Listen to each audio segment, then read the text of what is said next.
HD Revanna ಜಿಲ್ಲಾಧಿಕಾರಿಗಳ ನಿರಂತರ ಸಭೆಗಳ ವಿರುದ್ಧ ಆಕ್ರೋಶ ವ್ಯಕ್ತಪಡಿಸಿ ತಾಲೂಕು ಕಚೇರಿಗಳಲ್ಲಿ ರೈತರು ಮತ್ತು ಬಡಜನರ ಕೆಲಸಗಳು ವಿಳಂಬವಾಗುತ್ತಿವೆ ಎಂದು ಆರೋಪಿಸಿದರು. ಹಾಸನ ಸುತ್ತ ಸರ್ಕಾರಿ ಜಾಗ ಕಬಳಿಕೆ ನಡೀತಾ ಇದೆ ಎಂದು ಹೇಳಿ ಲೋಕಾಯುಕ್ತ ತನಿಖೆಗೆ ಆಗ್ರಹಿಸಿದರು. ವಿವಿಧ ಇಲಾಖೆಗಳಲ್ಲಿನ ಖಾಲಿ ಹುದ್ದೆಗಳನ್ನು ತಕ್ಷಣ ಭರ್ತಿ ಮಾಡಬೇಕು ಎಂದು ಒತ್ತಾಯಿಸಿದರು. ರಥೋತ್ಸವ ನಿಗದಿತ ಸಮಯಕ್ಕೆ ಶಿಸ್ತುಬದ್ಧವಾಗಿ ನಡೆಯಬೇಕು ಎಂದು ಸಭೆಗೆ ತಹಸೀಲ್ದಾರ್ ಗೈರು ಹಾಜರಾಗಿರುವುದಕ್ಕೆ ಅಸಮಾಧಾನವನ್ನು ವ್ಯಕ್ತಪಡಿಸಿದರು.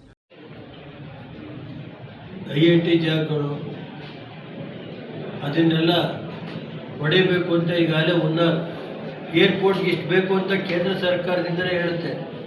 ಹಲವಾರು ಲೆಟರ್ಗಳು ಬರೀತಾರೆ. ಆ ಏರ್ಪೋರ್ಟ್ ಮಾಡೋಕ್ಕೆ ರಾಜಕೀಯ ದ್ವೇಷ.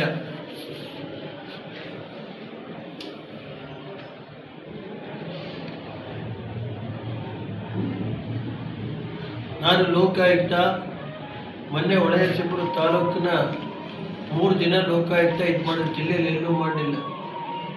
ಹೊಳೆನರಸೀಪುರಕ್ಕೆ 3 ದಿವಸ ಲೋಕಾಯುಕ್ತ ಬಂದರು. 3 days ಮಾಡಿ. ನಂದೇನು ಅಭ್ಯಂತರ ಇಲ್ಲ. ಕ್ವಾಲಿಟಿ ಸರಿ ಇಲ್ಲ ಅಂದರೆ ಯಾವುದಿದ್ರು ಬಲಿ ಹಾಕಿ. ಏನು ಸುರೇಶ್, ನಮಗೇನಂತೆ ಯಾವ ಕೆಲಸ ಕ್ವಾಲಿಟಿ ಇಲ್ಲಾಂದ್ರೆ ಬಲಿ ಹಾಕಿ. ನಾವು ಕಾಂಟ್ರಾಕ್ಟ್ ಮಾಡೋಕ್ಕೆ ಕೊಡ್ಬೋದು, ತರ್ಬೋದು. ಅದು ಕ್ವಾಲಿಟಿ ಮಾಡಿಸೋದು ಅವ್ರ ಜವಾಬ್ದಾರಿ ಅಲ್ಲೇನಪ್ಪ. ನಾನು ಕ್ವಾಲಿಟಿಲಿ ರಾಜಿ ಆಗೋ ಕ್ವಶನ್ನೇ ಇಲ್ಲ. ಸರಿ ಇಲ್ಲ ಅಂದರೆ ಬಲಿ ಹಾಕೇಳಿ. ಈಗ ಉದಾಹರಣೆಗೆ ಕೆಲವು ಕಟ್ಟಡಗಳು ಬಿದ್ದೋಗ್ತವೆ. ನಮ್ಮ BU ಆಫೀಸು 1986 ಅಂದರೆ ಎಷ್ಟಾಯಿತು? 39 ವರ್ಷ ಆಯಿತು. 40 ವರ್ಷ ಆಯಿತು. 40 ವರ್ಷದಿಂದ ನಾನು ಹಲವಾರು ಲೆಟ್ರ್ ಬರೆದೆ.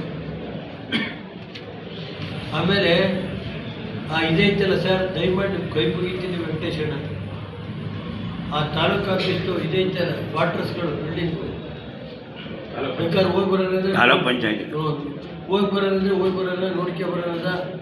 ಏನು ಸುರೇಶು ನೋಡಿದೀವಿ ಅದು ಫೋಟೋನ ನೋಡ್ಕೊಂಡು ಹಾಕಿ ಅಂತ ಹೇಳೋದ. ಏನಣ್ಣ ಒಂದು ಎಲ್ಲ ಸ್ಟೋರಿ ಮಾಡ್ತೀವಿ. ಎಲ್ಲೇ ಹೊಸದಂಡಿಯಲ್ಲಿ ಕರೀರಿ ಅವ್ರನ್ನ, ಅದು ಫೋಟೋದಾರ ಹಾಕಲಿ ಅಂತ ಕೇಳೋಣ. ಅಲ್ಲ, ಫೋಟೋ ಅಲ್ಲಿ ನೋಡ್ರಿ, ಅಲ್ಲಿ ಹೋಗಿ ಯಾವ ಬಟ್ಟೆಗೆ ಐತೆ ಅಂದರೆ ಕಾಲೇಜ್ ಎದುರುಗಡೆ ಐತಲ್ಲ ಸರ್, ಪೊಲೀಸ್ ಕ್ವಾರ್ಟರ್ಸ್. ಯಾರು ಅಲ್ಲ, ತಾಲೂಕ್ ಪಂಚಾಯತ್ ಅದೇನೋ ಹಿಂದಿನ ಕಾಲದಲ್ಲಿ 50 ವರ್ಷದಲ್ಲಿ ಕಟ್ಟಿರೋದು. ಭಾಳ ಬಿದ್ದೈತಿ. ಲೆಟ್ರು ಬರೆದು ಸಾಕಾಗೋದು. ಪೊಲೀಸ್ ಕ್ವಾರ್ಟರ್ಸ್ ಈಗ ಏನೋ ಒಂದಿಷ್ಟು ಕೊಟ್ಟವ್ರೆ. ಅದರಲ್ಲಿ ಆ ತಾಲೂಕ್ ಪಂಚಾಯತ್ ಅದು ಬಿಲ್ಡಿಂಗು ಬಿದ್ದೋಗಿತ್ತು.